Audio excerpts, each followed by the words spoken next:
Hello, everyone. Welcome to the 1800th episode of Toronto Mic'd. I'm Jeremy Hopkin, the official Toronto historian of the Toronto Mic'd podcast.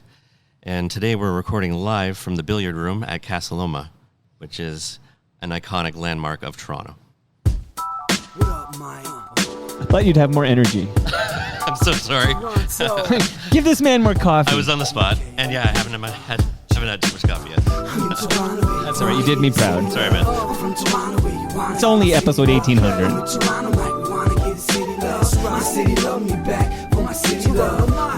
Welcome to episode 1800 of Toronto Mic'd. Proudly brought to you by retrofestive.ca, Canada's pop culture and Christmas store. Great Lakes Brewery. Order online for free local home delivery in the GTA. Palma Pasta.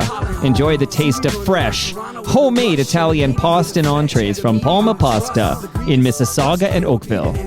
Blue Sky Agency. Ask Doug Mills about how Silent delivers the space to focus, collaborate, and recharge. Nick Iones.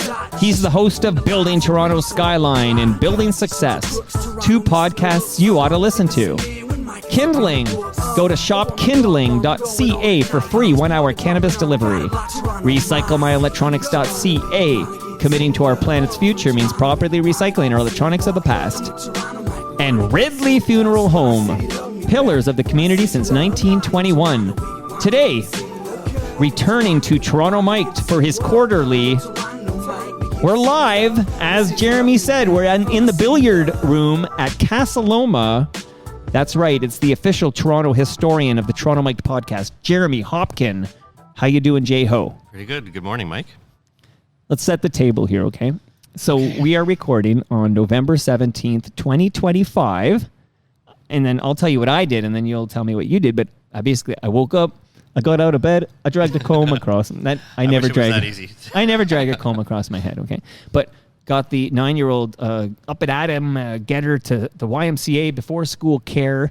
And then I put my studio in a box, and I strapped it to a bike trailer, and I biked from South Etobicoke. I'll tell you exactly what I did, J-Ho. All right. I biked Royal York northbound to Bloor, and those wonderful Bloor bike lanes I took eastbound to Lansdowne. Mm-hmm. Then I shot up Lansdowne to Davenport. Oh. And then I went a little further east until there's this hill on Walmer. She's nodding. Yes. Alicia's nodding over there. So, and there I was at this beautiful, the only castle in the city. J-Ho, here we are recording live from Casa Loma for episode 1800. This is amazing. Yeah, I can't believe we're doing this. This is just incredible. How the heck did we break in? What happened here? How did we get access to this billiard room? Not today, but one day we're supposed to be doing a covert thing where we break into some building one day and do that, but not today. What building are we going to break into? I don't know. We'll see.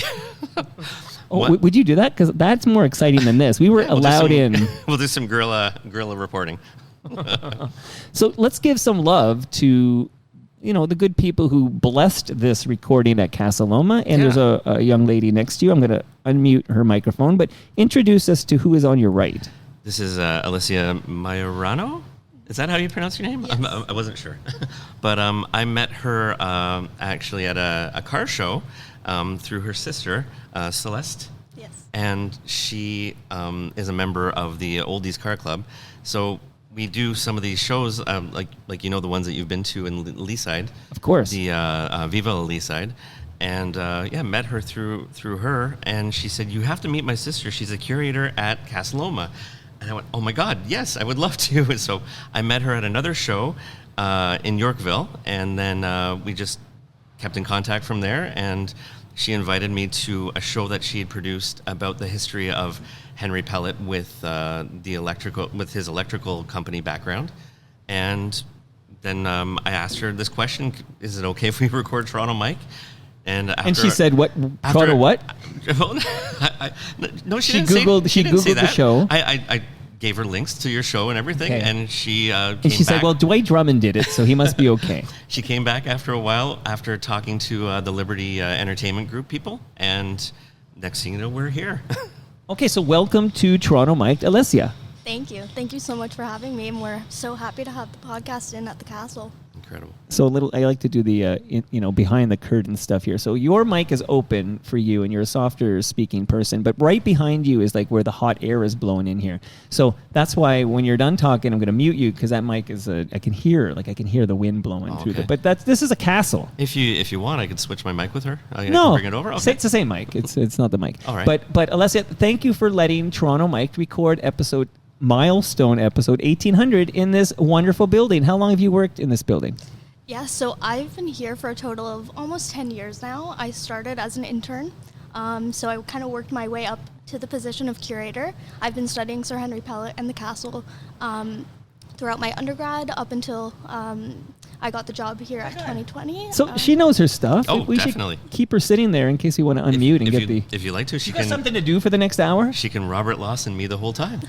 Like you're busy for the next hour? It's okay if you are. I have a few things Okay, after this. she's I'm got to sorry. go. Yeah. Okay, Oh, no, it's okay. listen, Thank you. we'll carry the weight. J-Ho brought the fun facts and the mind blow. But Right that on. name you dropped, Sir Henry Pellet? Yes. We're saying that right? Yes. He's the reason this building exists, right?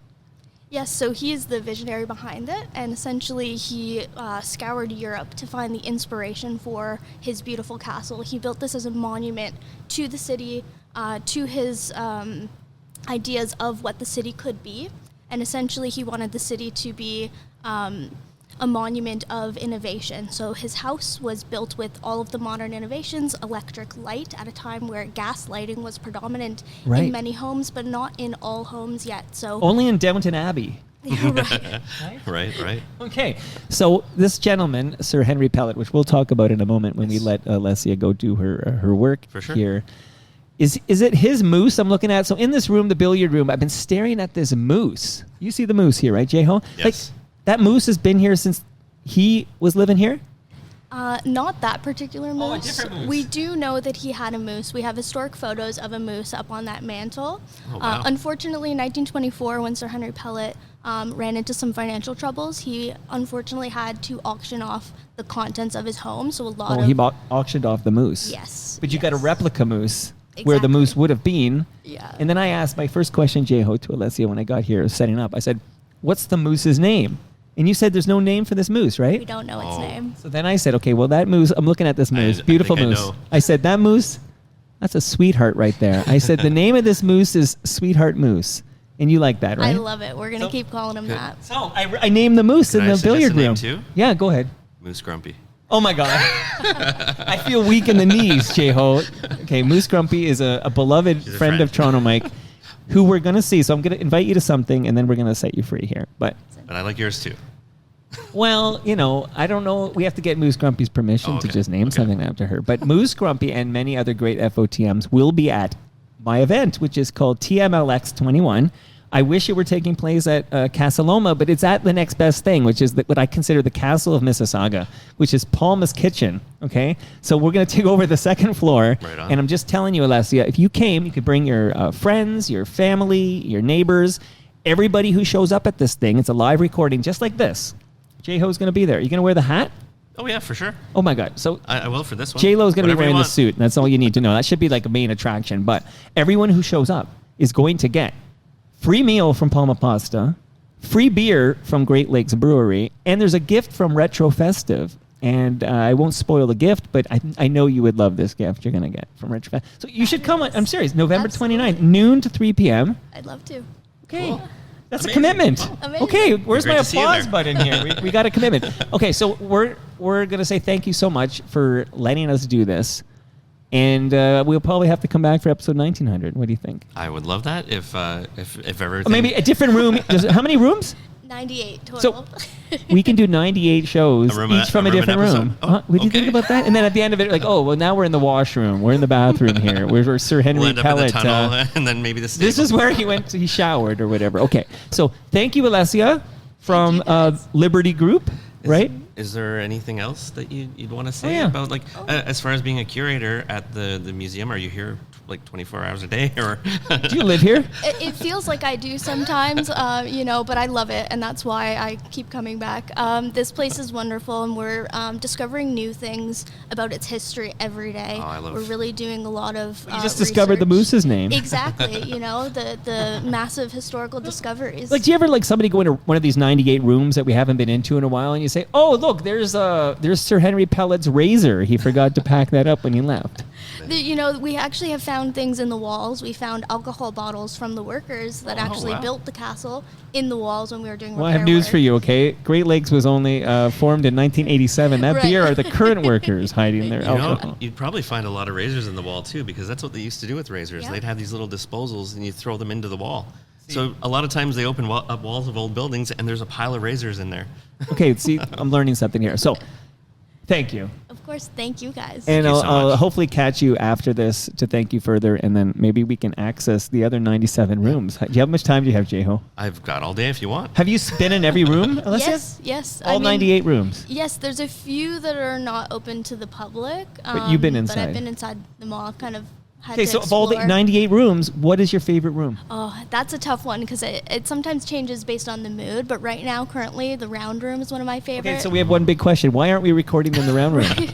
Well, Why'd you put us in a lesser than room? This is an absolutely beautiful room. We are in the middle of Blue Blood, so I didn't think that it could get any more luxurious than this. Okay, Nice. she's good at this. Very good. This is why you've been here 10 years. Okay, thank you so much. Honestly, thank I you. also want to thank you too, just for arranging for the Casa Loma car collection Of to come to course. Viva la Leaside, and also this.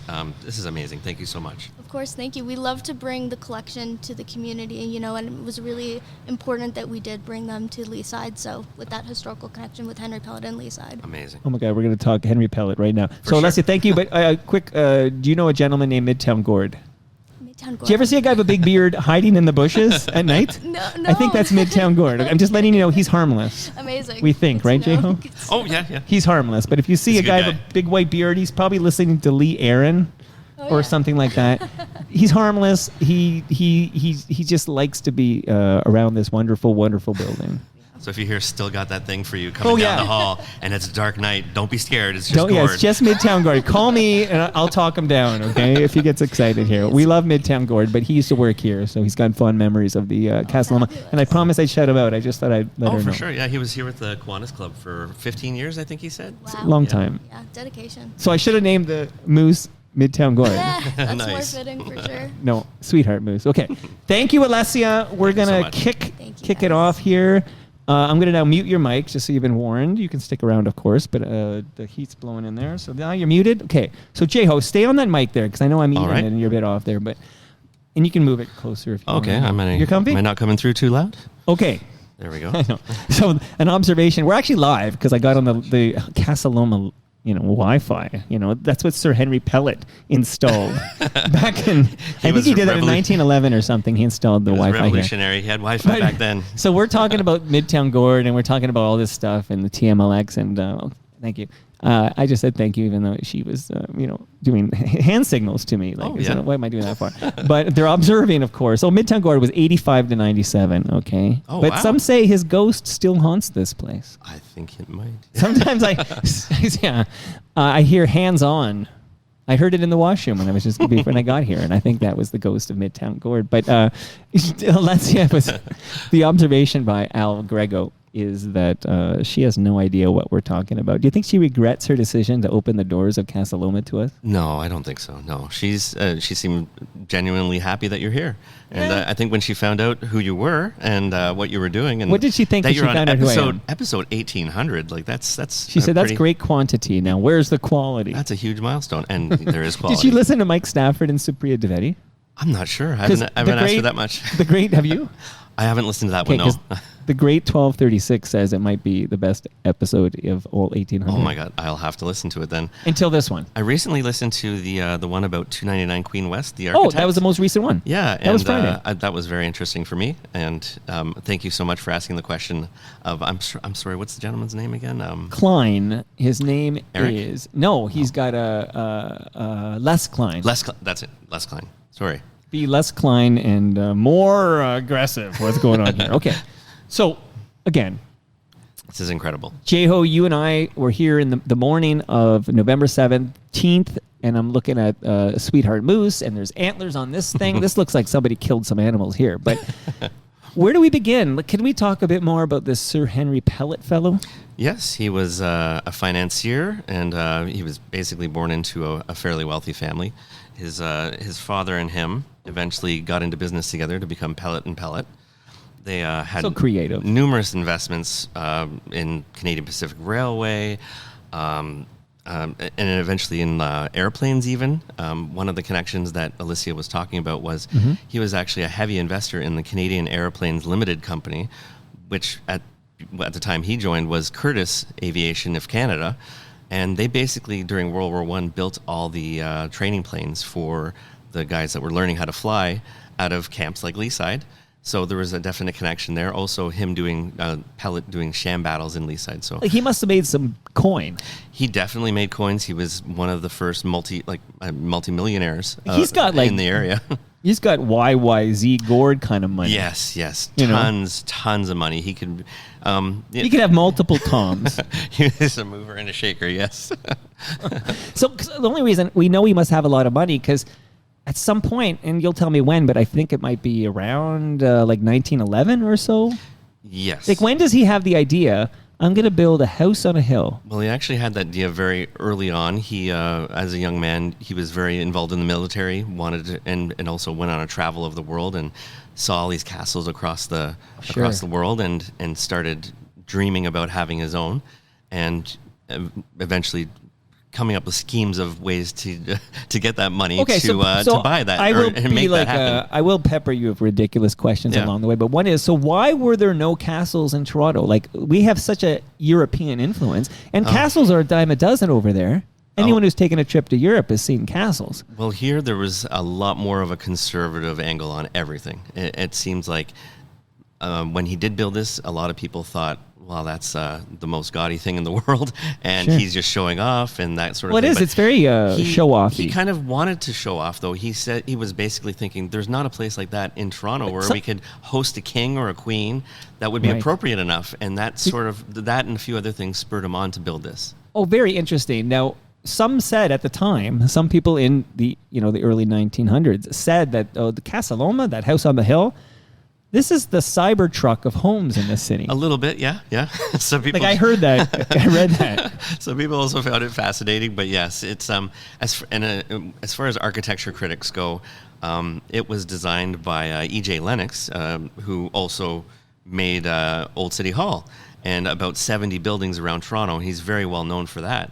But when it came to this building, Pellet's influence really pushed E.J. Lennox to do some different things that he wouldn't necessarily do, and it became a bit of a, not a laughingstock, but just sort of a concern among architecture critics, like, hey, that doesn't go with that style and this doesn't go with that. But Right. that's the thing. Pellet didn't care. He just wanted to be flamboyant and have that special This sounds place where he like could host people. I jokingly called it the Cybertruck, but really it's like the Homer. Oh, yeah, a little bit of a homer, yeah. It's like, okay, I want this, and then I want, that thing on your antenna that tells you where your car is It's in got the to have parking lot. fins. It has to have fins.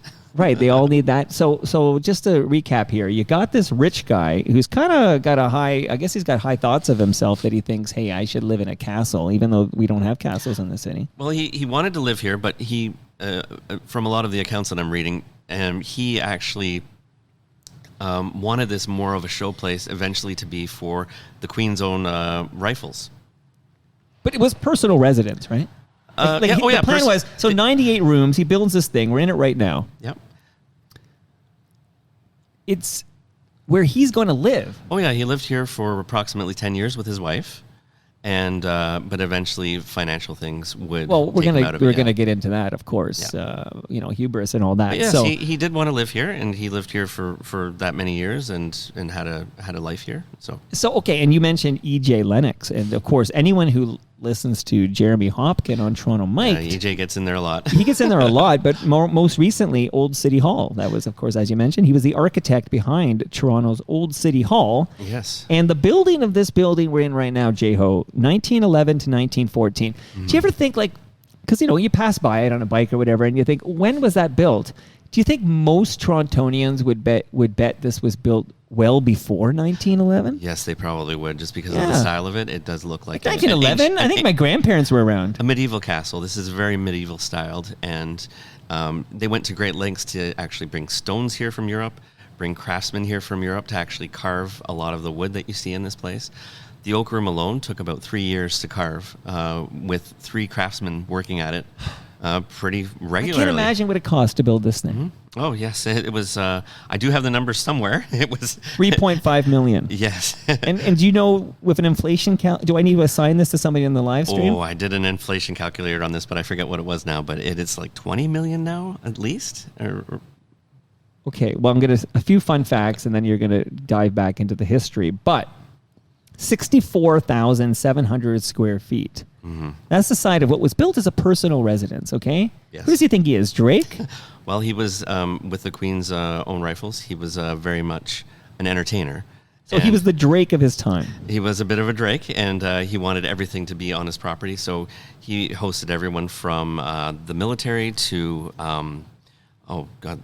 He had involvement in the Boy Scouts and a bunch of other groups that would come here and party and have have a great time. Okay, I mean, he built this to have an elevator. Remember, we're in 1911, right? So these are great luxuries here. The elevator was a little bit more for his ailing wife. She wasn't really getting around too much, so I think. Way to make me feel bad for. Okay. Originally, that was put in, I think, to support her because she passed away in her 60s, and then probably because it was so drafty in here.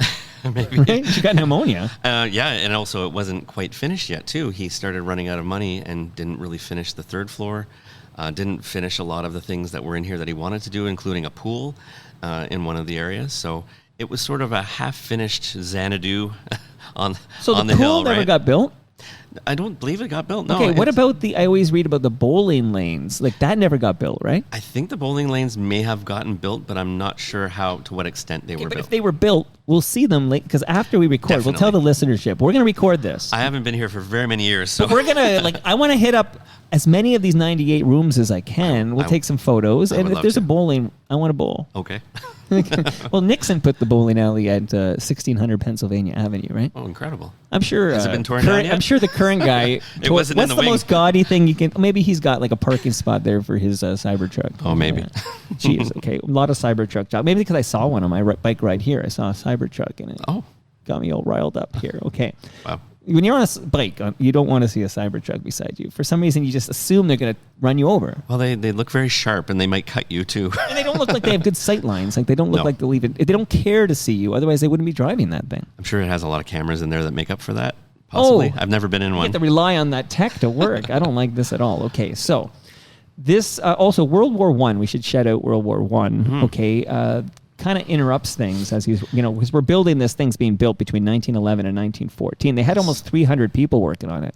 Yes, and that's sort of one of the big reasons he starts to have his downfall.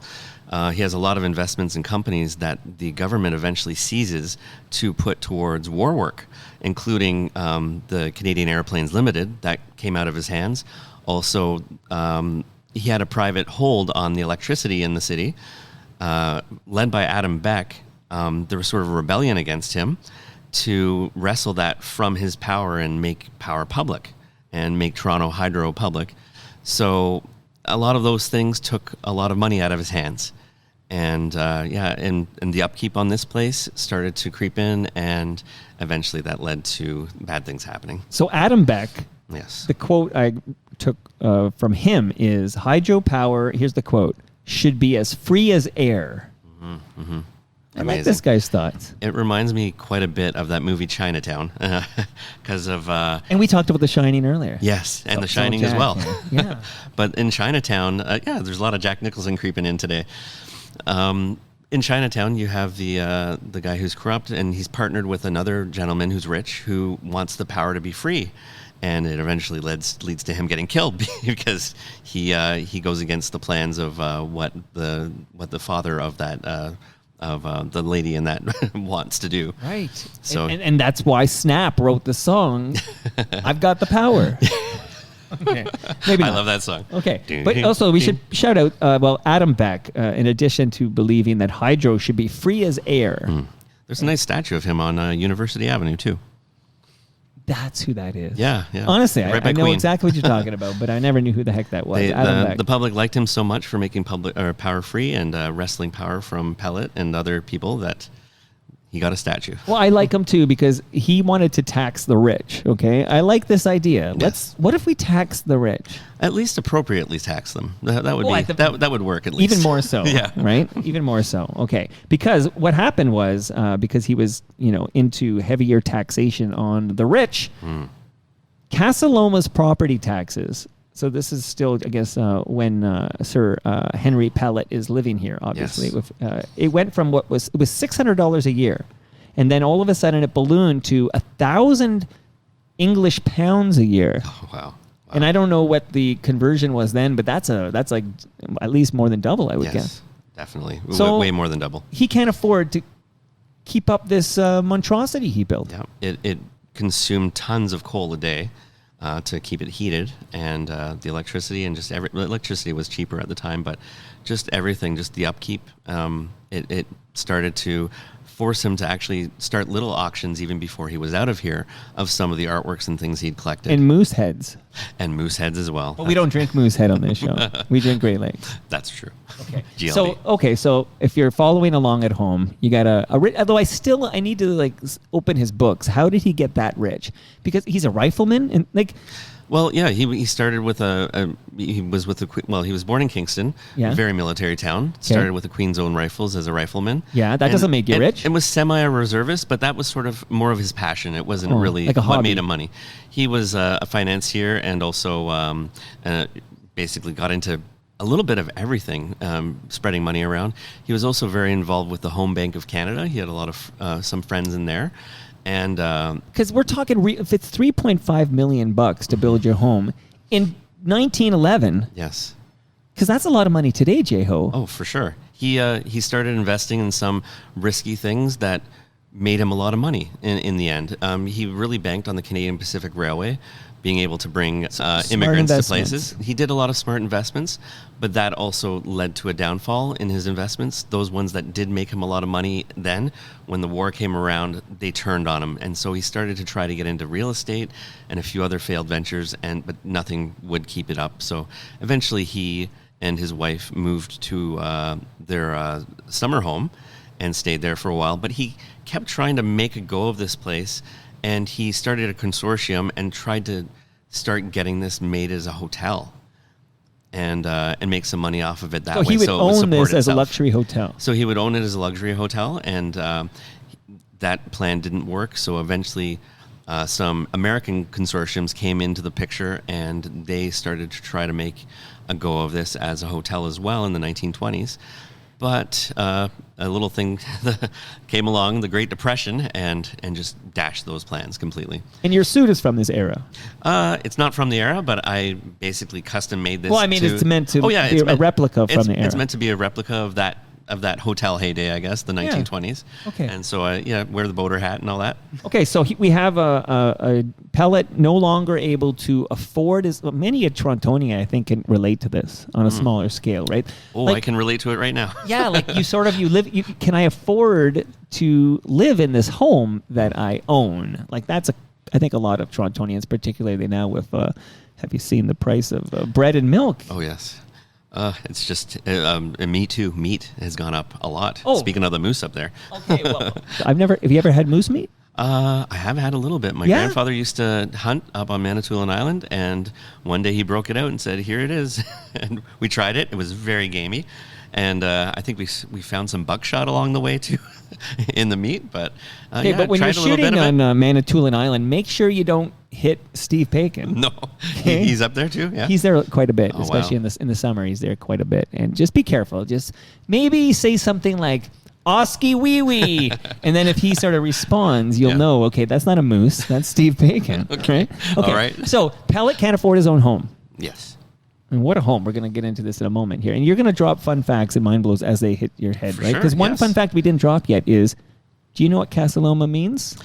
Hill house. Yeah. Or So it's house just on the hill. House on a hill translates into Casa Loma. Like, Yeah. Thank you for not calling it House on a Hill, because Casa Loma is a much cooler name. And apparently the name came even before he was here. And the landowner before him, one of the pieces of land he bought like 25 parcels of land to make this up. They originally called this area Casa Loma, so he liked it and gave the building its name. And I bring it up probably too often, but we're right on the ridge of the old, right after the glaciers receded from here. This was the ridge of Lake Iroquois. So before Lake Ontario, which is way down there, was here, right after the glaciers melted, the lake was much higher, and this was the shore. So if you dig in the ground in a lot of this area, you'll probably find tons of shore sand. So I could have kayaked here. You could have kayaked here if we were thousands and thousands of years ago, but now you're just way up a hill. Now I'm biking here. From way down at the bottom of the lake down there. Okay, well, here's a fun fact too, but it's not a fun fact. It's a sad fact that he couldn't afford his house, so he had to move out of Casa Loma, and he lived with his chauffeur. Do you know this fact? Yes, and at that time too, it was his former chauffeur who took him in because he did feel bad after his money was lost and his second wife had passed away around 1929. He just had a lot of bad things happen to him, and the chauffeur took him in as a good person does, and he lived out the rest of his life pretty much living in the chauffeur's house. Yeah, so he moved and in. it was in Mimico, I think. Well, that's pretty much where you go to die, right? Shout out to Ridley Funeral Home. It's right next door in New Toronto. Well, there you go. Ridley Funeral Home, 1921 is when it wasn't called Ridley Funeral Home. Yes. But the doors open in 1921, and this chap, he dies in 1939. Yes. He might have been buried there because he's in Mimico. He is in Forest Lawn Cemetery. Yeah, but that's a cemetery. But where's the funeral? I don't mean buried there. Well, the I mean, funeral, there was a grand procession all through Toronto, and a lot of people lined the A streets. young Brad Jones probably led that procession. Maybe, yes. Okay. So they gave him a big send-off. He was buried with full military honors through his involvement with the military. He was also, because of his nature, he was very giving with his money that he did have, and supported the Queen's Own Rifles, brought them over to Europe to perform in a lot of games over there. So when he passed away, he got the full military honors and got that procession, and it was big news down the streets of Toronto. I think there's a movie here. Maybe Stu Stone can make it. But there's a movie here about the rich guy who sees these castles in Europe and says, I want to do that in Toronto. And he builds at great expense, Casa Loma, 98 rooms. As everybody in Toronto knows this, we're going to take some pictures. We're going to take some video. He builds this thing, can't afford to keep it up. At some point, after he auctions off everything, including the moose head, so he could try to raise some money to keep this thing, he basically can't even afford the taxes anymore. And the city takes control of this thing. Yes, right? In 1933, they finally seized this for back taxes. But this whole idea, just to finish this thought, then I want to hear what happens then. But the idea of I'm unhoused. I lived in that castle on a hill, that beautiful castle, Casa Loma. I lived there in one of those 98 rooms I slept. Okay, that's a lot of rooms, man. Look at that. Okay. But dear former chauffeur, may I live with you? And then he lives with this chauffeur until he dies in 1939. That's a much smaller property, living with the chauffeur. That's kind of a sweet movie moment there where the chauffeur opens his doors and says, "Hey, boss, jeez, you can barger my couch." Okay, I think that's what he said. Wow, that's amazing. Yeah. Okay, so city takes over this beautiful building. Yeah, and for a while it sits kind of vacant, and let's see, and actually it starts to fall into disrepair as well. And a lot of people get concerned. The city actually considers even tearing it down because it's now costing them the money. And eventually there's, I forget the lady's name, but she was with, I think, CFRB. She was collecting stories about ghosts and actually stayed here at Casa Loma for a little bit and then went on the radio and sort of... Is it Betty? Oh, there's a famous CFRB radio woman named Betty Kennedy, I want to say. It wasn't Betty Kennedy. Let me just... you know who would know the answer? Is 1236 on the live stream, because he was listening to the radio back in the 40s, and he would remember this on CFRB. Maybe we can bring Would Gord maybe come in? Oh, you know what? Gord's. Oh, I'm I think sorry. Gord haunts every room in this house, and I'm pretty sure he's here now. Here we go. It was Claire Wallace who Claire Wallace. who brought to light that there was problems at Casa Loma, and eventually, by 1937, the Kiwanis Club strikes a deal with the city to manage this place as an event space, and it just takes off, and that lasts for decades. Okay, that's like literally for the next 74 years, the Kiwanis Club, which is, to tell people who don't know, what was the Kiwanis Club? Well, Kiwanis clubs used to be pretty much in every town. When your government couldn't really, the government of your small town couldn't afford to do certain things, these guys would come in and raise funds and throw events and try to get the towns or cities things that they needed. So Toronto, I guess, is a little past that point where it's got some money to work with and doing things on its own. So it doesn't quite, I guess, need the Kiwanis as much as before, but they still exist in a lot of neighborhoods and still do a lot of good work. Well, aren't you glad we didn't demolish this building? Did you put this on your list of buildings we almost demolished but saved? I didn't, because at the time I didn't really know that this was on the cusp of possibly being demolished. I found out in later research. So Toronto, right? It's so Toronto. It seems like with everything, there's a fight to keep anything like this around, and it's just a miracle that it's kind of still here, and in its form too, because things happened in its past that really should have modified what it became. Like when the hotel was here, they actually wanted to do, I think, a 10-story building addition on the side and make it look more like a grand chateau, almost like the old Canadian Pacific hotels were across Canada. Sure. And turn it into that, so it would be more economically viable, have a lot more people staying here, so it would fuel that. This could be like Chateau Laurier. Yes, it's very much in that kind of style, isn't it? Yeah. And even with some of them, they're having some problems even now with wanting to put additions on those, and everyone who's historically minded wanting to stop it because they see the addition, they go, that doesn't fit in with the character of that. But well, it's like the ROM. Yes, the Chin Crystal. It's a very stark contrast to the old way.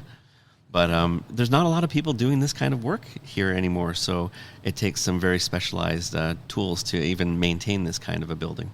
Now, I want to go back to World War II. Oh, yes. Like, did you bring the heat with regards to what was happening in this building during World War II? I definitely did bring some heat with that. During World War II, it was it was a Kiwanis, and there was a lot of events going on here, including big bands playing here over the years. A lot of big bands came through here, so you'd hear people playing Glenn Miller stuff here. While deep under their feet, after World War II started, there was people working away in secret. And on this project that was called Magic, or it was like M, and it's like James Bond or something. It's almost James Bondish, and actually, they think that this place here, M, where they made basically fake documents so that spies could go over to Germany and do espionage from Canada and from the States. So over here they made replica passports. Clothing that they imported from Europe, but made them into clothing that wouldn't look out of place over there. So they would send agents or operatives over there. So this kind of inspired that guy in James Bond, Q. So M here was sort of like the gadget laboratory. Yeah. And the gadgets that you see in James Bond, this inspired a lot of that, what happened in that movie, in those movies. And maybe even Batman. Maybe even better. Yeah, you know actually, what I mean? Batman's Come got on. a lot of those gadgets too. Yeah. Okay, no. Is it Where fair does to he get say those wonderful toys? Yeah, where does he? Another Jack Nicholson. Yeah, that's 3. Seriously. Jack's on my brain because there's a bar right over there, and I see him at the bar right now. Because it looks like The Shining, but that's 3 Jack Nicholson movies you've referenced in this very short period of time. I got 2 Jakes in there somehow. How do I get that? Where nobody watched that one? That's the sequel to Chinatown, right? I watched it. There was actually supposed to be a 3rd one too, but it never got produced. But they were going with a theme of water, power, and I forget what the 3rd one was. Maybe transport, and the transport one never was made. But you see, that's also a fun. He's fact still alive. right Maybe they can make a 3rd one.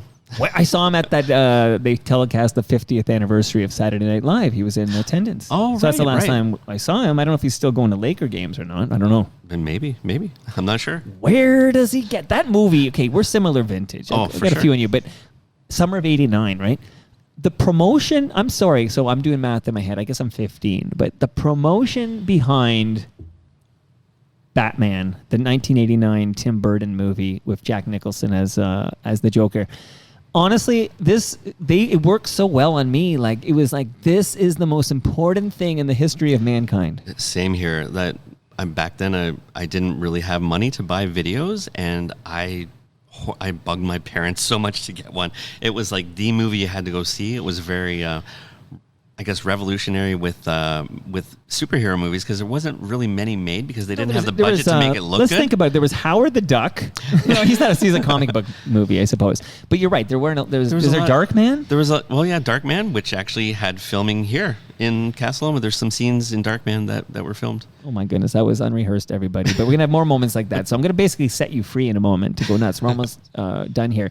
But I was just thinking about the Bat Dance video with Prince, and how much music, seemingly, because that was peak much music time for me, I think. I think they played that video for Bat Dance every half hour. Oh yes, they must have. Yep. And I have it was memorized on all the time. all the sound clips in there. Like, I have them all memorized in order from the Bat Dance. And where is your Batman? But you just said, where does he get those wonderful toys? This town needs an enema. This town needs an enema. Okay, we digress here. No Batman was filmed at this Casa Loma, right? I don't think so, but you never know. But There could be X-Men. little scenes that they filled in here. X-Men was definitely filmed here. I think a couple of them were. The main hallway down there is a big feature of it. You see Wolverine running down that quite a bit in the first X-Men. And this plays a big part as the X-Mansion in that movie.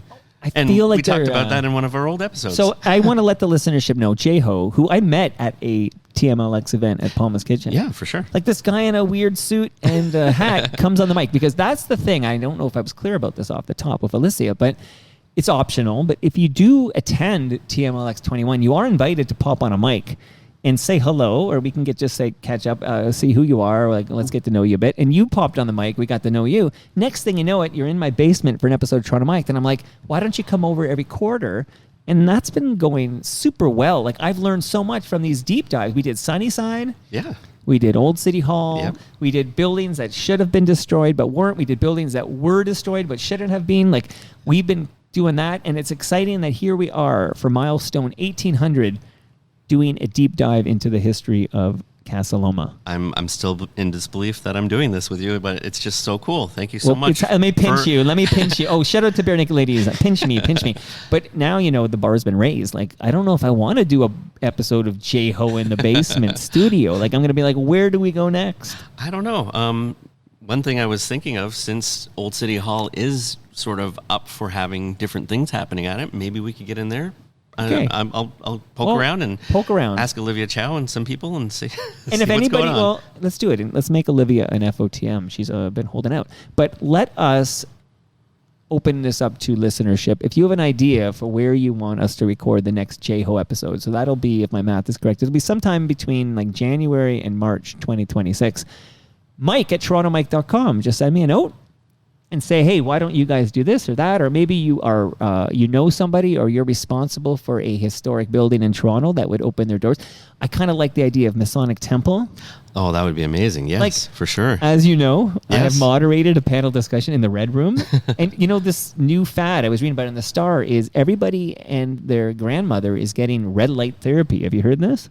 No, I haven't. Okay, no. so this is red light. I mean, guys like us clue in pretty late, but it's the biggest thing. Like, you can't go into a Canadian Tire right now without them trying to sell you some kind of a red light therapy mask or something like that. But I was wondering, it's like a horror movie. if we recorded in the Red Room when it was in red mode and we talked about the history of that building and everything, it might be good for us. Like, our wrinkles might disappear. That would be incredible. So World War II. Yes. What about? Well, I wanted to ask you about. There's some more secret stuff that was going on. There's the S word. I'm wondering if you'll get to. Yes. Well, over in England, a lot of their factories producing things that they were creating were being bombed.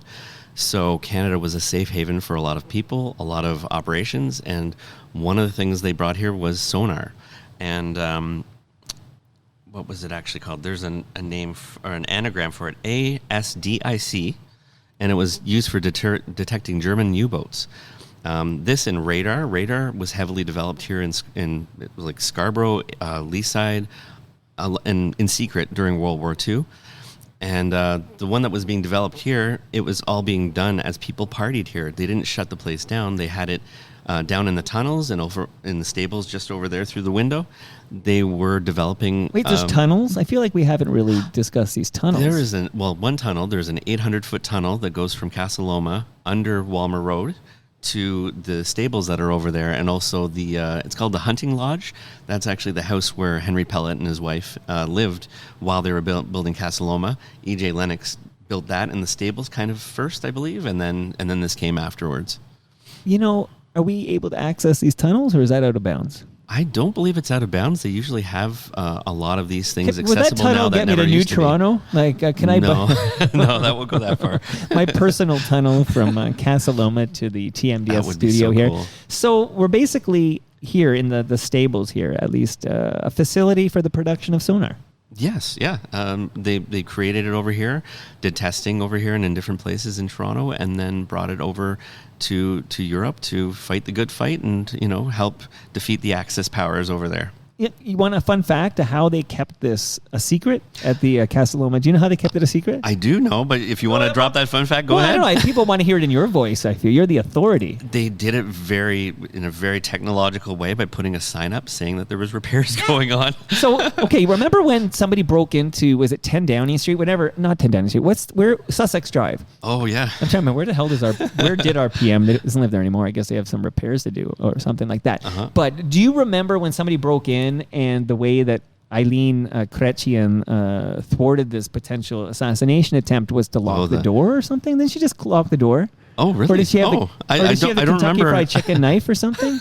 I don't remember all the details of that one. Well, that's so Canadian, right? Because the way that they kept people from knowing what was happening here at Casa Loma during World War II, when the stables were secretly being used for the production of sonar, is they put a sign on the door, and the sign read, "Under repairs." Yeah. And that sign kept everybody out of the stables, and nobody knew what we were doing here. Yeah, and if they saw anybody moving Under around in there, repairs, J-Ho. yeah, if anyone saw them moving around in there, they just thought, oh, that's just the workers, doing stuff. Yeah, But comings and goings of workers. yeah, so That's unbelievable. Okay. I guess people are a little more simpler back then, and they just agreed with that and didn't really investigate too much. Well, that ASDIC for the U-boat detection. Yes. I have news for you, though. Jack Nicholson was not in Das Boot. I'm But sorry. if Jack Nicholson were in Das Boot, I would shut this down right now. Like, I think I would just... Was he even collapse. in the SCTV version? No, I guess he wasn't. No, Jack That was a Nicholson good one, too. Wasn't in that at all here. Okay, so this Kiwanis... How do you say it again? Kiwanis? Yeah, Kiwanis, yes. So Kiwanis is going to manage Casa Loma for 74 years. So Yeah. during the... And again... at some point, I will shut up, J-Ho, so you can tell us the stuff you brought, because you can also play that. Like, Yeah, I don't know how I'm going to get that on the we're mic. not the CBC, because so what I'm saying is this can be like, we can improvise like a Okay. jazz musician on the floor. 'Cause just, you tell brought me this what you wanna do. phonograph player. What is that? I know it's a record player, but Yeah, it's an RCA Victor. Well, by then it was RCA Victor, I guess. Victrola, portable Victrola. So you can play 78 records on this. This is in the days before vinyl, when they actually coated this with shellac. And it's a much more durable record, but also brittle. So and that record is by this one that I have loaded up is by Gene Goldcat, who was a big band leader during the 1920s and even before, and then eventually got into big band management. And two of the bands he managed, there was one called the Blue Orchestra, I believe, but there was also one called the Orange Blossoms. And so I brought one of his band's records there to play, but I also brought a couple records of the band that the Orange Blossoms eventually evolved into, which was Glenn Gray and the Casa Loma Orchestra. During 1927 and through 28, they were Detroit bands, but they were commissioned to come here when it was becoming a hotel to play and provide entertainment for the people that were here, dining, dancing, whatever. And so I brought a record by the original band, but also some by the Glenn Gray Orchestra. They liked the name so much that eventually it became Coldcat's Casa Loma Orchestra, but eventually Gene Coldcat sort of parted ways with them, and then they took the name on themselves. And because they didn't want them calling the lead singer Casa Loma anymore, they basically put Glenn Gray's name on the front, so they would approach him and talk to him about the band. And keen listeners of the J-Ho appearances on Toronto Mike will remember at some point we talked about haunted ghosts. Yes. Because this, and maybe this is a good segue for you to talk about any ghosts we have here with us today, besides the ghost of Midtown Gord, who might be in this room right now. Gord, what are you doing? So, but I'll play a bit of it now, but do you remember I played this song right here? Does this ring a bell for you? Yes, that's the house is haunted by the echoes of your last goodbye. And I think this is actually by Glenn Gray and his orchestra. Yeah, this is by what they called, I guess they rebranded as the Casa Loma Orchestra. Yeah, sorry, Glenn Gray and the Casa Loma Orchestra, but for a while they were just the Casa Loma Orchestra. Right, Yeah. because those orange blossoms you were referencing, they dug it here. They liked it so much here. Glenn Gray, even just before he passed, he reminisced about this place and said it was one of the best places he played. So that was one of the reasons why they rebranded as the Casa Loma Orchestra. Well, speaking of rebranding, right, so when the Kiwanis Club of West Toronto takes over Casa Loma, I think we're in 1937 here. Yes, 1937. They actually start to rebrand. They become the Kiwanis Club of Casa Loma, the KCCL. Yes, yeah. No Kim Clark champness involved, right? The No. KCCL. And they, like I said, 74 years, okay? That's a long time. That's like Peter Gross's age. That's how long that is, okay? This brochure I brought that I was showing Alicia is actually from that year, the very first year that Casa Loma was going. this? So it's got a nice little. Oh, I spilled coffee on it. Is that okay? So is this this is from 1937? Yeah, this is when they started to really popularize this as a destination, and eventually you'd see Casa Loma on almost every brochure about Toronto because this is one of the main attractions that people wanted to see back in the day. Here's an ad for Eden's on College Street. Yeah, that's now the room there is now the Carlu. You can go in there, go there today.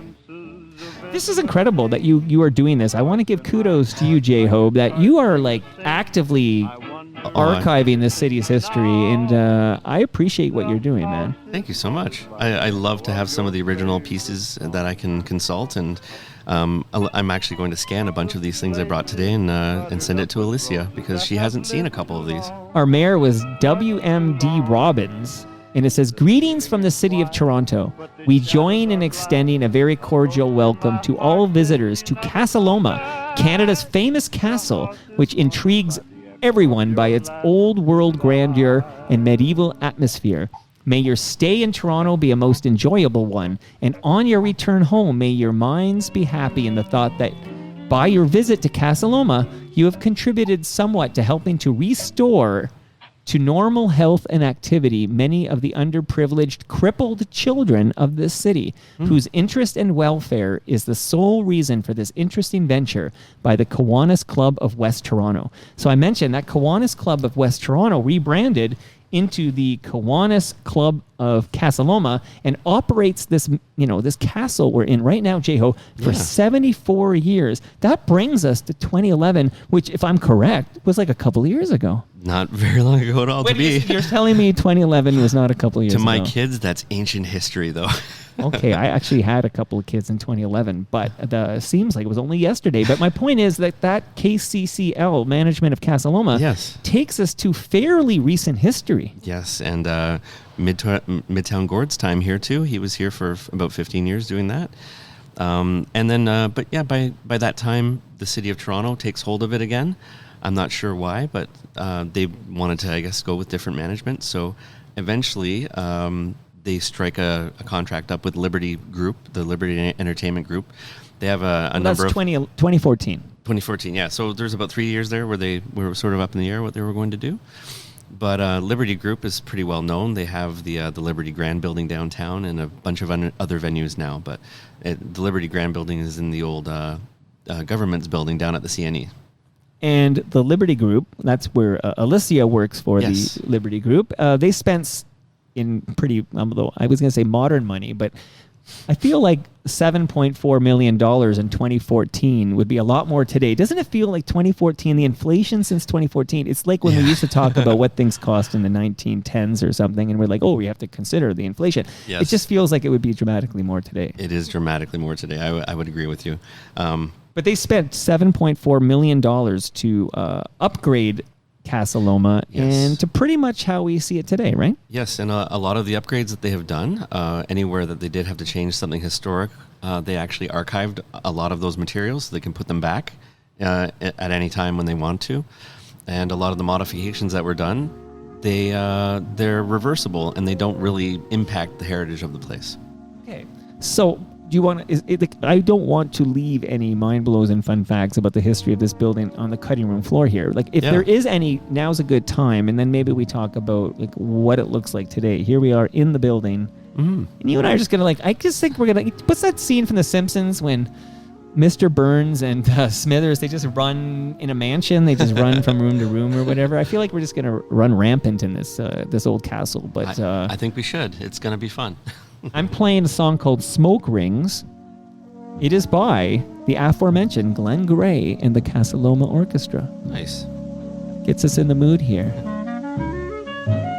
1800, Jeho. Yeah, it's a big milestone. Holy. They said it I couldn't can't believe be you're done. here already.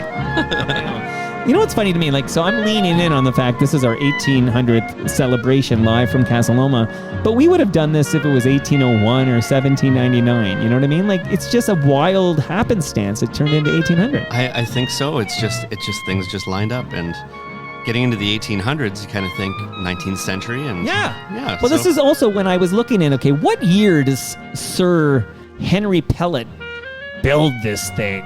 And I'm thinking 1800. I'm thinking it's in the 1800s, and then I find out it's like between 1911 and 1914, and I'm like, I can almost remember 1911 and 1914. You know what I mean? Just it feels like that's too recent for this thing to be built. It is, and also it's kind of a strange time to be built too, with resources being funneled to the war effort, that they could even pull this off at that time. It's a miracle. Yeah, it definitely even is. the stone alone, like it's a big place, and it's all this beautiful old stone. Yes, for sure. There's a lot of concrete in the construction too. There is some modernity with that as well. It will prevent a lot of the fires that could have happened if this was a traditional castle. So you said we were going to be in the oak room, right? Yes, I thought we were going to be in the oak room. So what originally. happened? Why am I in the billiard room? I don't know. I guess things changed in the operation, so they had to She relocate said something us here. about how today happens to be the day that they're putting up all the Christmas stuff. Oh, right. They have So the big Christmas I think event. there's workers putting up, like, the I think they do a big Christmas. It's a very active place compared to what it was when we were kids coming here on school trips. They do quite a bit of events, concerts out in the yard. Also in here too, they have they just stopped their Halloween events, which they have scare rooms, like you go down the tunnels in there and then people jump out at you. But for Christmas, they put on a very big production as well. I heard about these escape rooms because my wife looked into doing it maybe yesterday. Oh, yeah. These escape rooms is a big deal at Casa Loma today. Yeah, so we're going to talk about Casa Loma today. I'm just going to really rapid fire shout out some of the rooms. Like, I don't know if I'll shout out 098 real quick. Oh, yeah, We're yeah. on the main floor, right? So we came in and we didn't have to climb any stairs, and we got here. We're in the billiards room. Also on this main floor is the conservatory, the dining room, the great hall, the library. We got to get a picture in that library. Mm-hmm. Do you think they have old Archie Andrews comics in there? There's got to be some. Maybe Casper. What about Richie Red? She's probably in there somewhere. Okay, the Oak Room where we were almost going to record, Peacock Alley, Sir Henry's study, serving room, and smoking room. That's what we have on the main floor. Right on. The Peacock Alley, that's actually the hallway we walked down to get here. It's the sort of the spine of the whole building. Can I tell the listenership that, and then just next door to this billiard room, I saw there's actually a picture of Wayne Gretzky. Oh, wow. Because you see Queen Elizabeth II is all Yes. over this place. There's quite a few pieces of artwork in here that are actually the collection of the CEO, and there's some pretty amazing pieces, including a Warhol, and also Maybe that's the Wayne Gretzky. a Salvador Dali one as well. Wow. Yeah, Okay, we the got to get statue pictures that's of out these there. things. We got to get pictures. So then just you go to the second floor, okay? You got Sir Henry's suite, Sir Henry's bathroom, Lady Pellet's suite, Lady Pellet's bathroom. So they had separate suites? Is that how they rolled back then? A lot of people rolled that way back then. Maybe she snore? Maybe one was a big snorer. Yeah, you never I know. like to cuddle. Oh. Like, I don't want to be in another bed. Like, I want to even forget all the dirty thoughts. Gets right? a little too warm for me, but I can see why. Yeah, I know. I like a good spoon on a in good there. cold night, especially a good good cold Canadian night. Yeah. This guy spoons. Okay, Mr. Bruce. make a T-shirt. We'll sell it at TM Electron. This guy spoons. Okay, the Girl Guides exhibit. Oh, yes. That's on the second floor. The guest suite. That's where you and I are going to spend the night. The guest very suite. cool. We'll stay here and see some ghosts. Can't wait. Windsor room and round room. That's all going on the second floor. One of the places I remember distinctly was Sir Henry's bathroom because there is the coolest shower in that place. I remember that from a kid. I think that's one of the things I remember the most. We can get in there today? I think we can get in there today. I'm not sure. I think it's open on I can't regular believe we're tours. here. Like, we're going to run rampant But here. it's so cool. It's got these copper pipes that go all around and fully encircle a person, and you get jets of water from all over. And amazing. I just spiked here. Could I get a little I don't know, shower? maybe. Well, I don't know if it's working right now, but we'll see. Oh, wow. Well, you don't have to record that one. Okay. Okay, the third floor. We get to go to the third floor here. The Queen's Own Rifles of Canada Regimental Museum. The third floor was largely unfinished when Sir Henry was here. So when the second hotel came in, they spent a lot of money refinishing those the area on the third floor for rooms to have guests stay as the hotel. But eventually it became the Regimental Museum. That was one of Sir Henry or Henry Pellet's wishes, was to have a museum here for the Queen's Own Rifles, and they've been here for decades. I think since the Kiwanis Club has been here pretty much, Wow, like maybe a little 74 bit years. after them. The Two Intelligence Company and Camp X Museum. Camp X was a camp for spies and espionage. So Elon Musk had nothing to do with it. No, this is a very old X, and it doesn't have anything to do with the X-Men or anything like that either. Right. But this is where a lot of the spies that basically were the James Bonds of their days, they would get some of the items from here, the top secret, secret little maps. Like they printed scarves, or they printed maps on scarves and put them on women, so it would just look like a regular scarf, but it gave them the location for everything. So Camp X was where they actually did the training. And apparently Ian Fleming trained there and eventually would go on to write the James Bond series. What a coincidence. So there's so much Canadian inspiration and things that we really don't think is there, but that's a huge one. That's a huge one. And just like Superman has such a strong Toronto influence. Yes, for sure. With the Toronto Star Building and Simon or Schuster, and they were basically inspired by that building to make the Daily Planet. We all saw the Heritage Minute. Yes. Yep. We should one episode. We should just find all those old Heritage Minutes we saw as a kid and kind of revisit them all. Maybe Ed Conroy's got to have all those tapes somewhere. Yeah. Maybe the people, whoever owns it might cooperate with us. Yeah. And I remember in that Heritage Minute, he goes, "Here, Lois, something I drew up," and he's on the train. Yeah. Oh, we'll never forget. Every time I smell burnt toast, I tell my kids, "Burnt toast, Dr. Penfield." Yeah. Right? Yep. Yeah, anytime my wife says she smells something like that, I go, having a stroke. It's getting annoying now. Oh, yeah. And then, of course, whoever the mining disaster, what is it, the Halifax boat explosion? Or what happened in Halifax, the big explosion? In Halifax, there was 2 ships collided out there, and one of them was a munition ship. Right. And it took fire and exploded, and creating the largest explosion recorded before the nuclear bombs went off. And the guy in the Morse code, and of course he dies. Yes, he sacrificed his life to stop a train from coming into town, and it didn't get destroyed. I mean, take a note on this, because I actually do want to do this. And then the Underground Railroad, these were amazing. For sure. These were amazing. And Laura lots of Secord connections up here with the Underground Railroad and Laura Secord as well, because of Canada being one of the safe places that people escaping from the States could come. Although Canada also did have slavery for a time, and but we were one of the, through Simcoe and a few of the laws made, one of the first safe havens for Americans to escape to. Okay, so if you're keeping track, Simcoe's okay, Dundas not so good, right? Well, Simcoe had his problems. Everybody has their problems historically. Everything in the Everyone's got their context of the skeletons time, in the closet. Yep. Right. Okay. So quickly to finish the third floor, the Kiwanis room, the garden room, servants room, and the Austin room. Not Austin like Austin Matthews, but Austin like Austin Powers. No, not Austin Powers either. Sorry. Okay, well, that Austin. But the Austin family, Spadina House that's just over there, that was the Austin family house. Right. They owned a lot of the land here, and they also carved the path out that created Spadina. So how come it's Spadina House and the street's called Spadina? Well, riddle me that, Batman. Spadina House, they tried to go for more of an indigenous flavor, and call it more by its original name. Well, maybe we should rename the streets of Spadina. of Ishbadina. Ishbadina. And if you look on some of the street names or the street signs that are down on Spadina, they have the other name on the top, the traditional name. See, you got an answer for everything. And also, just I want to shout out the stairs to towers. Oh, yeah, yeah. Now, are we able to do that? Like, will we be able to take stairs to towers? You know, I really hope so, because that is kind Alicia will let us do it's it. kind She's of a got cool the key. place to go to as well. When I was a kid, it was very unfinished, and we didn't really think it was that remarkable, but now they've got a lot of cool things up there. We're going up there. And when I say stairs to towers, I want to be clear. Not the department store that I used to know from Galleria Mall. Yes, I used to know it very well, too. In Scarborough, it was up at Lawrence and Midland, and it had round windows, and I used to love the toy department there. Yeah, this particular towers at Galleria Mall became a Zellers. Oh, yeah.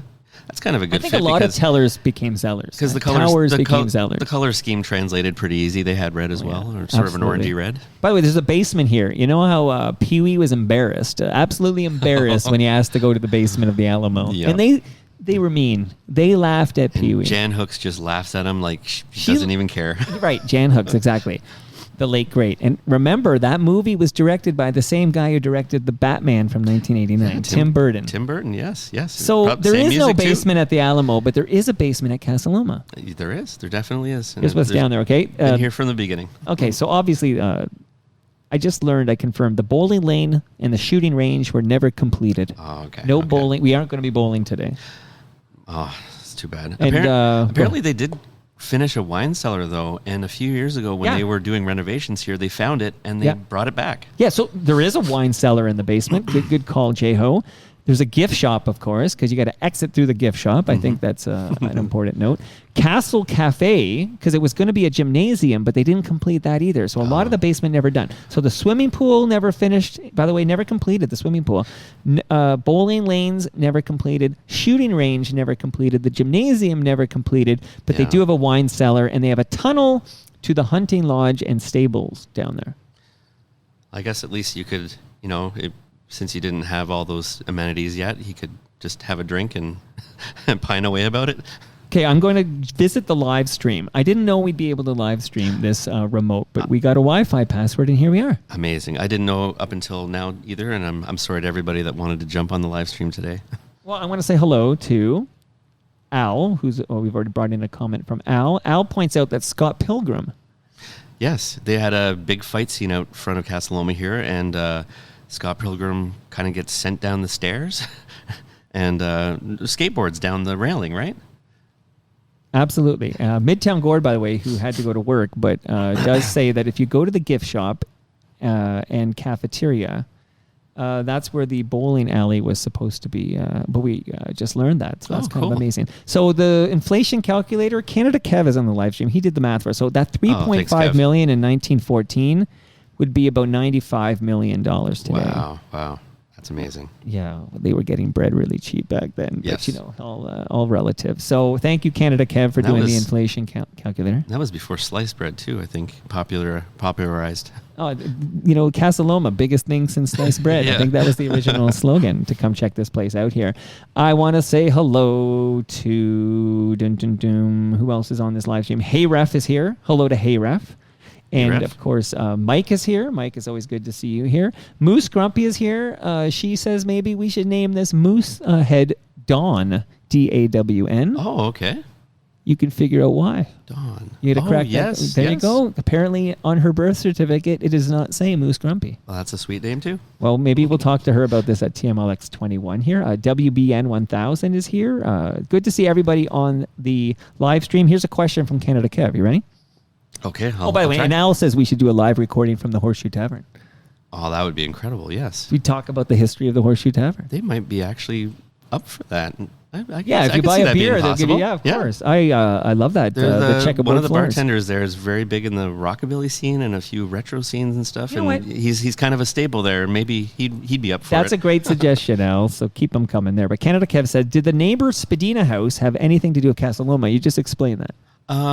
They didn't really have anything to do with it, but they were one of the neighbors that probably complained about Casa Loma back when it was the a noise, hotel. all these orchestras here. They didn't really like. The neighborhood's very reserved and Yeah. a little bit NIMBYism. Still is. NIMBYism going on, so they were very concerned about what was going on here. And but the Austins, though, they did own.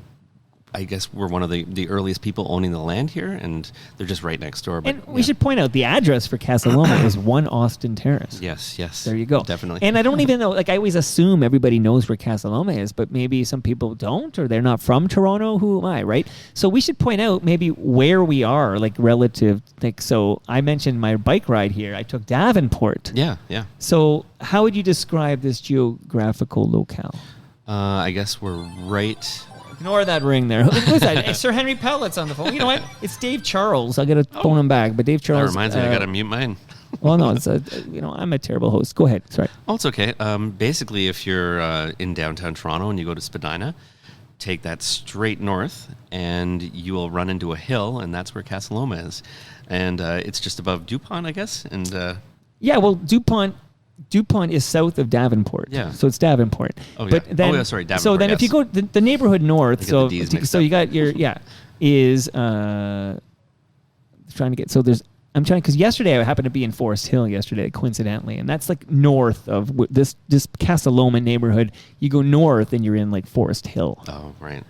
That's where Drake is from, apparently. But this neighborhood's actually called the Casa Loma neighborhood Yeah. now. It's Why kind of not? taken on the name. It's gorgeous. It's so photogenic. So what, as we wrap up here, and Mike shouts out, Teddy Fury. Is that the guy from the Horseshoe Tavern? Teddy Fury? Yeah, that's it. Yeah. Yeah. Sorry, I Mike forgot knows. his name. Mike Okay. knows. This guy knows. Yeah, his that stuff, guy's a man. legend himself. Like, you could do an episode just on what he knows. And then Canada Kev points out Austin Terrace sounds ostentatious. But if you haven't noticed, we're in a 98-room castle. This is the most like awesome. Jane Austen, I guess. Like I only know a Toronto of Casa Loma, and school trips came here because it was a castle. Like there Yes. are no other castles I know of in this. There's not even a White Castle. Like there is no castle in Toronto. In Scarborough, there was a White Castle Hotel, but yeah.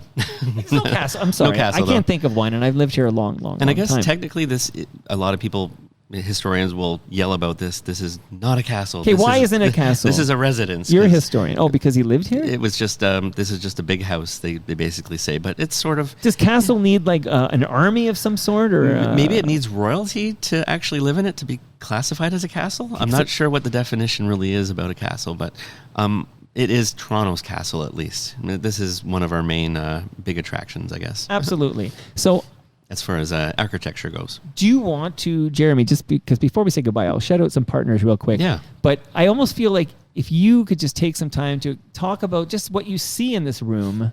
Oh, definitely. Like, I mean, this room, it's been an hour. We've been sitting here and I'm soaking it all in. Yeah. Well, behind us, there's a big wall of what were leaded glass windows. I think there is some of the original windows still in there. Here, let me see. But it's a huge... It's stronger than the original. I don't know. It feels like it's been reinforced somehow. And then let me as- try to punch through it. And as you look around, there's a big area with wine bottles all displayed there, a wine cabinet, and antlers in a amazing looking chandelier here that's very half rustic looking. We got to with, get a picture of that. with old school light bulbs in there, and the moose just sort of looking at us the whole time behind a bar, which I think I see the ghost of Jack Nichols in there smiling, and yeah, it's just an incredible room. And let's see what else is in here. They've got some nice leather seats around. Did you see in the corner that's the pellet coat of, is that called a coat of arms? What is that Oh, called? yeah. Is it a crest? That definitely looks like a crest or a coat of arms, yes. Yeah, I believe that's the original pellet family crest. There is a few coat of arms and neat things that you find around here. Like, I think there's a massive squirrel that's on top of the stables that are outside. And there's also the crest for the Queen's Own rifles above one of the doors out there, too. So you'll find little details like that sort of engraved all over the place in here. Man, so again, Jeho, thank you for making this happen because we spitball ideas. Yeah. And I can't remember how this came to be, but I think maybe I thought of Casa Loma for an episode, and I think you may have responded with, maybe we can do it at Casa Loma. Yeah, that was one of the episodes. I think you just kind of threw it out into the ether, and I was like, maybe I could make that happen. I don't know. Let's let's try it out. And Alicia was just great and spoke with the Liberty Entertainment. Soft-spoken woman, though. Yeah, oh yeah, but she's she gets the job done though. No, she gets it done there. It's just she had the furnace burning behind her, so I didn't want to like amp her too much. And then, but I was glad to get her on the show. So thank you to Alicia and a couple of other young women who work with her. I got to meet, and if I were a better host, I'd remember their freaking names. But they were amazing. One of them even got me a coffee. Amazing. So, is there any other fun facts, mind blows you want to spill out here in garbage time? Think about it, maybe. Yeah. While I very, very, very quickly, again, episode 1800. You don't get to 1800 without without wonderful support. So, you need a community of listeners to get to 1800. Oh, for sure, yes. And you have a great community. You see them at the TMLX events, and it's just really great supportive people. That's it. So I used to have this anxiety before TMLX where I would tell myself that it'll just be me and Langer, okay? So or maybe VP, maybe Stephanie Wilkinson, but I can't, who knows? She could be busy. She's been spending some time in Vancouver, etc. So I have this, it's like, nobody's going to come. Oh. And then I always have to walk myself off the ledge, which is, well, you're not taking a bath on this because you are not selling tickets. So if 5 people come or 500 people come, I make the same money. You know what I mean? Which is none. Yes. Like, I don't make money on this deal, despite what Nick Ianni's, by the way, thank you to Nick Ianni's. He thinks I should be charging like $60 for a TMLX event. Oh, wow. He says, Wow. I'm not charging a penny right now, but Nick Ianni's, he's got some great business ideas, and he's become a dear friend. I'm going to go to his home on Thursday to help set up a little bit of a home studio for him. And I do urge people to listen to Nick's podcasts, which are called that's Brad Jones's podcast, Life's Undertaking. So listen to Brad Jones's podcast, Life's Undertaking, but listen to Nick's podcast, Building Toronto's Skyline, which really should have a Casa Loma episode now that I think about it. What a key part of the city's skyline. But also Building Success. His most recent guest is Tony Clement. We recorded that last week. Tony Clement and Nick having a great conversation. So thank you to Nick. So I don't make any money at these TMLX events, and then I think nobody will show, and then inevitably, of course, people come out, and I can't believe it, and then we get a great recording in there. Elvis is going to co-host, and we're going to have a great recording on the 29th of November. Everybody is invited, and then you know, the fact that you can offer people free food, free beer, and a gift from Retrofestive. By the way, if you use the promo code FOTM, you save 10% at retrofestive.ca. And while I'm shouting out partners and how you can reach them, write Doug Mills. He's Doug at blueskyagency.ca if you're looking for dynamic and creative work environments, okay? I feel like this place needs some privacy pods from Silent, okay? Oh, yeah, it could work It's in so here. Yes. open concept and draft. Get a privacy pod in here from Silent so I can do a private Zoom call or something, and I'm closing a deal over here. Come on. VP needs one. So contact Doug and talk to him about all that important stuff. And you know what? When this gentleman, Sir Henry Pellet, was building this place, he's got a smoking room in here. Mm-hmm. I'll bet you he didn't even consider the fact that people living at Casa Loma could go to shopkindling.ca, purchase their cannabis product, and that it would be delivered to Casa Loma in under an hour. Oh, wow. They could have some reefer madness back and in they the would day. be in that smoking room, Yeah. and Canada Kev would be there, and Andrew Ward, and I think Langer would be collapsed on one of these fainting chairs or whatever. Well, you know, Yep. Langer can't handle his weed, you know. Wow. So I urge all listeners to go to shopkindling.ca, and I have, last but not least on this front, before we close out with the great J-Ho, recyclemyelectronics.ca. Oh, very cool. This place was built with electricity. Yes, it was. Yes. So there's probably some old cords here. He's got old cords here. I bet you that Henry Pellet fellow has a room full of old cords, and Yeah. I'm worried Alessia is going to throw it in the garbage. Oh, no. Oh, No, so I got to Gotta tell recycle her that. about recyclemyelectronics.ca. Some good copper back in the day. Mike says charge Nick $60 and everybody else is free. You know Yeah. what? There we go. Nick can sponsor all You know of what? us. Nick is going to be $60 to go to TMLX 21. Everybody else is free. So again, I don't want to oversell it, except that it is a low risk enterprise. Like, you show up, I see you, and then I'll smile and feel good that you're there. If you want to, you can come on the microphone and say hi, like you did that day. That's how Yeah. we became buds. So glad. You don't have to. Like, some people don't want to be on the microphone. You don't have to come on the microphone, but you might want to. Regardless, you're going to go to that hot table and order some delicious Italian food. Mm-hmm. You're Oh, going that's to eat great. that and get full. And you don't have to take out your wallet or tap your phone or anything. And I do have a plan. I have the VP picking me up, and we're going to get some fresh craft beer that morning from GLB and a bunch of ice. And I'm going to have cold craft beer from Great Lakes Brewery. Wonderful, wonderful. And Ty the Christmas guy is going to take care of everybody with a gift. That's amazing. Is this an infomercial now? It can be. I love his gifts, and I've actually known about him for quite a while. We've talked about him in the past, about the Christmas Story movie and all those connections. And actually, I'm going to be helping him out. He's going to the Niagara Comic Con on December 6th. And they're going to do a pop-up display about A Christmas Story with a lot of replicas and some props from the movie. And so that should be fun. No, happy to hear it. He's a great guy, and they've been sponsors of this program for November and December. And here's the teaser. I can tell you the gift that people will receive at TMLX 21 is related to A Christmas Story. That's all I can say. Oh, wow. I don't want to spoil it, but it will be related to A Christmas Story. Nice. All right, J-Ho, home stretch here. I don't want to leave anything out. You know, unless there was specific details. Well, I am curious about the 74 years. So it's sort of like, all this stuff is going on. He can't afford it. He moves in with his chauffeur.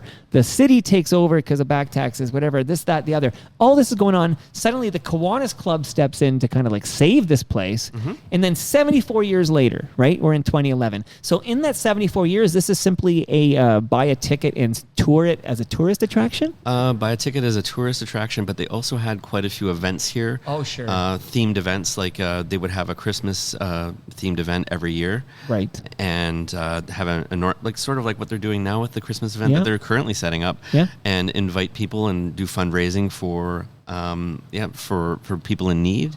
Also, projects that they needed to get done in the city. So it pretty much did the same thing for all of those years, and special events would happen as well.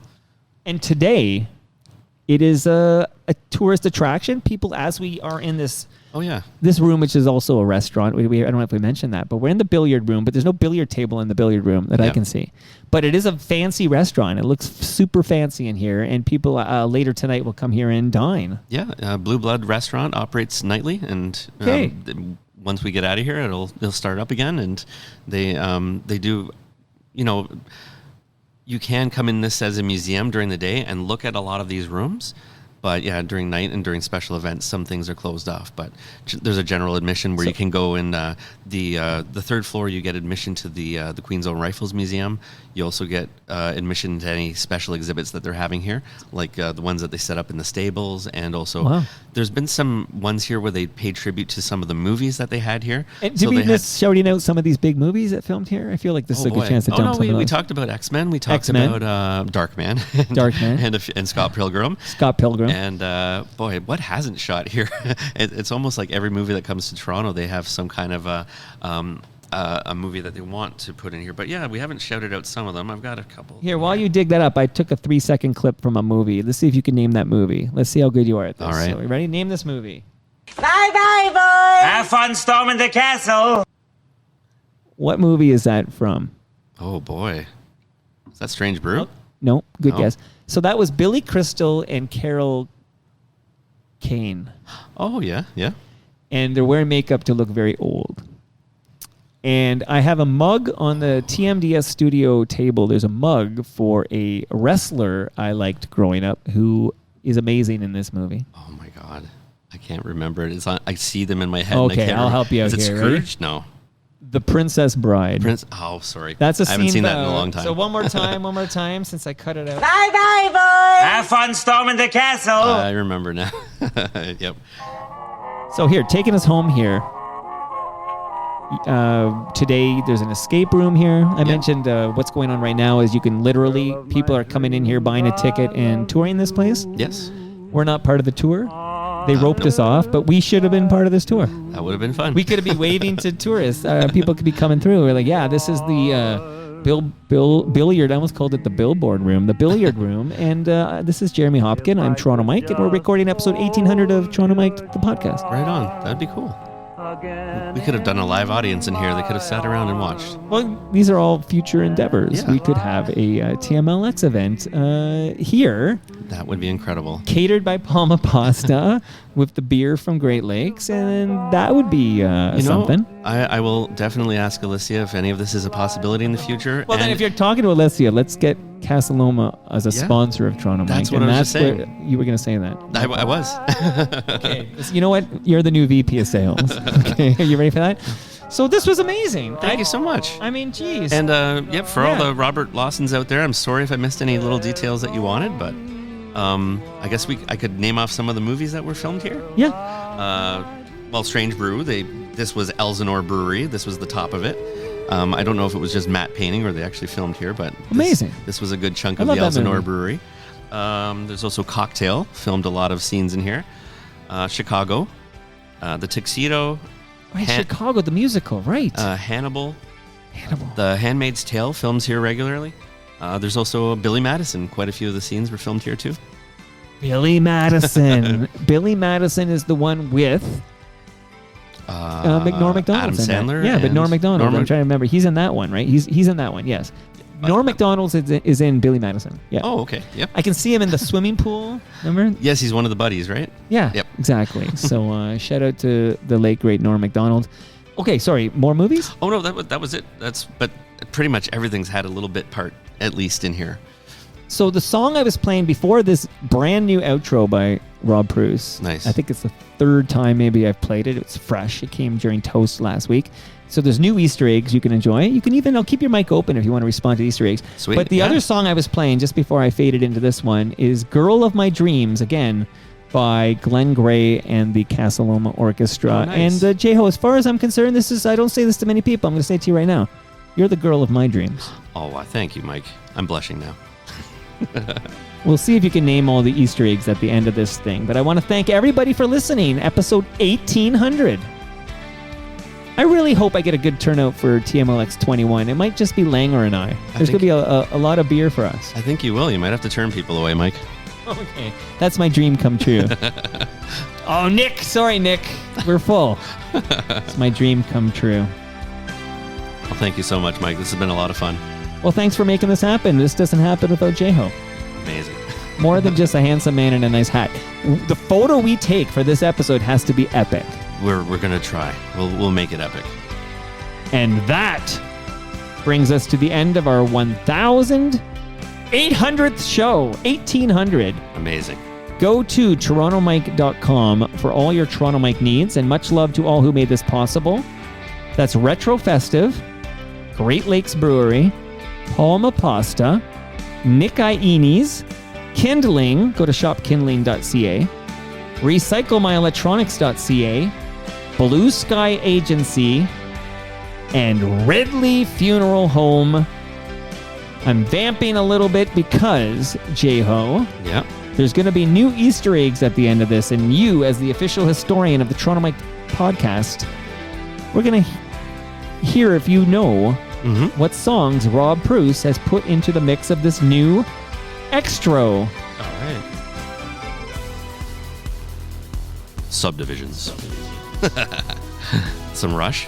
That is Subdivisions. And the guy saying Subdivisions is apparently me. Oh. Hey, what's this one? Oh, right. Oh, Mr. Dress Up. Mr. Dress Up. Who's this? Oh, that's a Zit Remedy. Everybody wants something. You got it. We'll never give you're, up. You're very good at this, J-Ho. What are you, Gen X or something? What's going on here? I'm right in there, yeah. Oh, you're like my wife. She's sort of like a cusper. Oh, what's this? Is this Black Cars? Black Cars, Gino Vanelli. We took pictures in front of Black Cars before. Cars. Oh, the polka dot door. Amazing. J-Ho knows his polka dot door. To the polka dot door. And we're closing up again with Rosie and Gray Right on. by Lowest of the Low. Thanks for listening. 1800, 1801 with Hebsy is tomorrow. See you then. Oh, and Oh Canada. Elbows up.